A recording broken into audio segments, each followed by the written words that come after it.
Good evening, I'm Jeff Glore, and this is our Western edition. We are going to begin here with the biggest day of the second longest government shutdown in American history.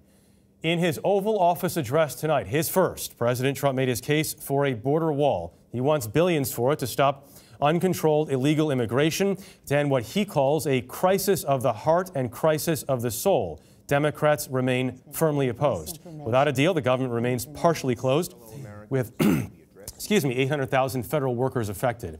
Major Garrett begins our coverage tonight. My fellow Americans. Tonight's primetime Oval Office address was the president's latest attempt to convince Congress to approve $5.7 billion for a wall. This barrier is absolutely critical to border security. It's also what our professionals at the border want and need. This is just common sense. The president did not declare a national emergency, but argued that a southern border without more wall construction will deepen a humanitarian crisis, putting families and unaccompanied children at grave risk. Women and children are the biggest victims, by far, of our broken system. This is the tragic reality of illegal immigration on our southern border.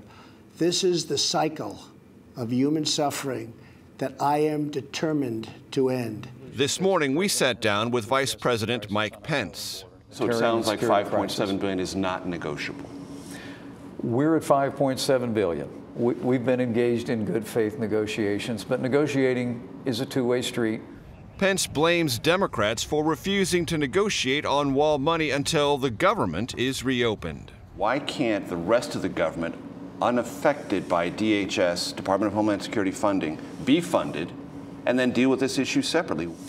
Well, really for two reasons. Number one is that these are the bills that were remaining at the end of the year. But you can separate them out. You did that when you were in the House. You know that. Right. But the fact is, as we've also listened to Democrats.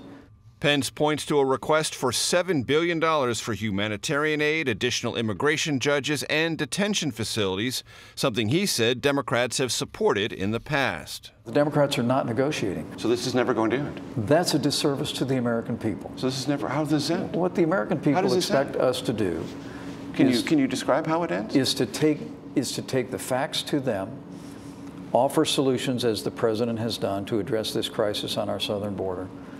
Now's the time for the Democrats to start negotiating, and we can end this partial government shutdown, and we can end this crisis at our southern border. So it ends when you break them? Oh, it ends when they start negotiating, Major. The president will go to Capitol Hill tomorrow to meet with Senate Republicans, and then later in the day have the bipartisan congressional leadership here. That will suggest activity, but tonight's events, Jeff, show that both sides are as entrenched and divided as ever. Certainly sounds like it. Major Garrett, thank you very much.